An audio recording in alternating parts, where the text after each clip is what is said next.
And a chance to hear exactly what Tigrayan fighters are proposing. In an exclusive interview, I spoke earlier this week with Debretsion Gebremichael, the leader of the Tigray region and chairman of the Tigray People's Liberation Front. So let's look at this quest for peace that the TPLF wants. In November, the TPLF were within striking distance of Addis Ababa. Just explain to us, why would you announce shortly thereafter that you plan on retreating back to Tigray and that you suddenly want peace after getting so close to the capital?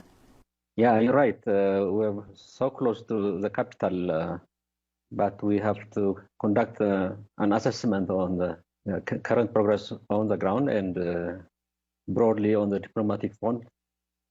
So we felt that this conflict, better to resolve it in negotiation, in dialogue, before we even advance to it. And we felt that this conflict, from the very start, it was political. It should be resolved so politically. I mean, it's interesting because I spoke to a TPLF advisor, Faseha Ashkedom, who said that the TPLF hadn't ruled out, this was in November, the TPLF had not ruled out at that time trying to topple the Ethiopian government. So it seems quite strange that there would be this about-face in terms of the TPLF's intentions. Why the sudden change? Well, as I said, one of the major factors was the diplomatic concerns. And starting from US, everyone was pushing us not to get into Addis. They say they have to withdraw from Afar, from Amhara, to address this conflict peacefully.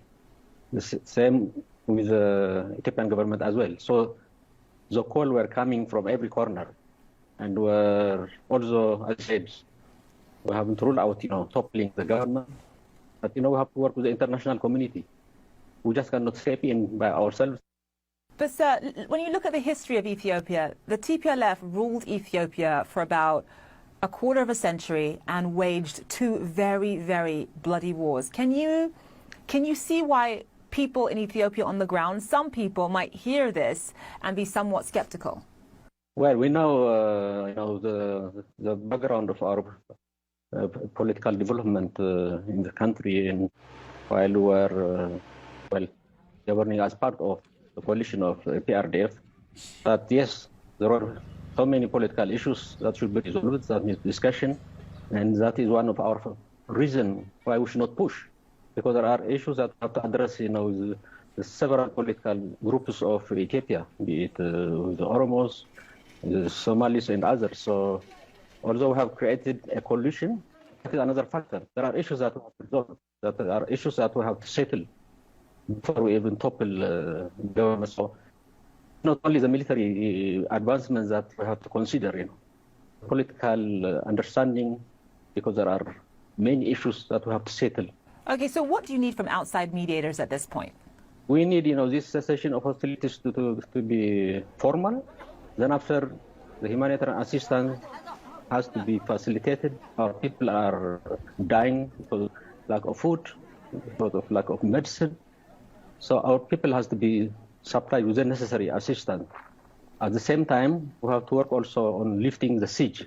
Siege on power, siege on telecom, siege on every transport. There is no road transport, there is no air transport, there is no banking service. So the hurdle of our people also is, the suffering of our people has to be considered as well. You need humanitarian assistance, you need the siege against Tigray to end. Once you do get eventually a ceasefire, what next for Tigray? Will you try to seek some kind of de facto independence for the region? I mean, given everything you've outlined, do you think that while Prime Minister Abiy Ahmed is in power, will the Tigrayans ever be able to live in peace? Well, that is a serious issue that should be discussed, and that should be settled with on negotiating table. So there are many issues politically that should be addressed. And we have called upon inclusive dialogue, and the international community also. Are you saying that you will try to seek independence? No, I'm saying we are looking for a negotiated settlement of all the political issues. Before going into it, We have to discuss on the cause of the conflict and the solutions. And it is not.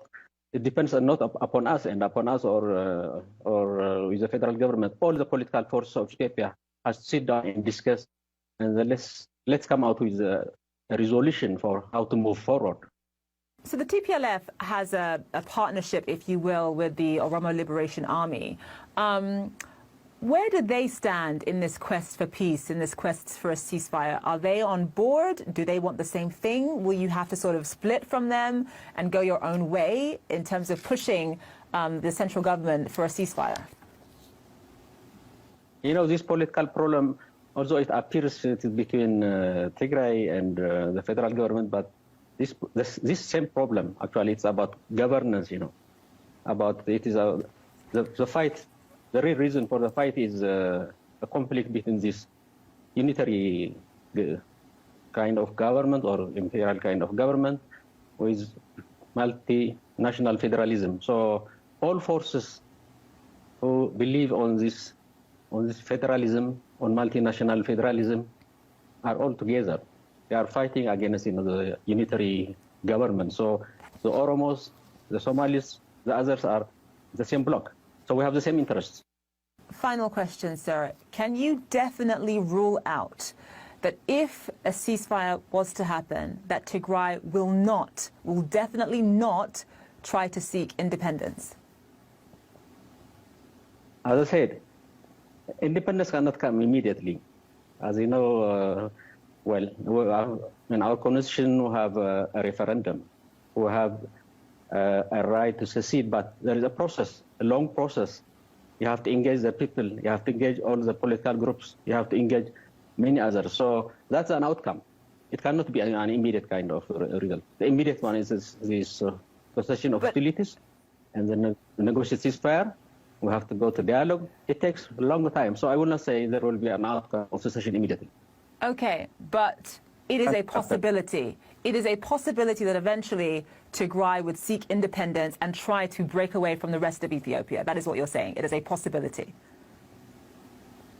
Well, I don't want to guess. As I said, at the end of the process, that will come later on. It can be independence, or it can stay in federalism, or there are many options. So it's not just one. Okay. People have to decide. It's not me or my party or my government. My exclusive interview with Debretsion Gebremichael, leader of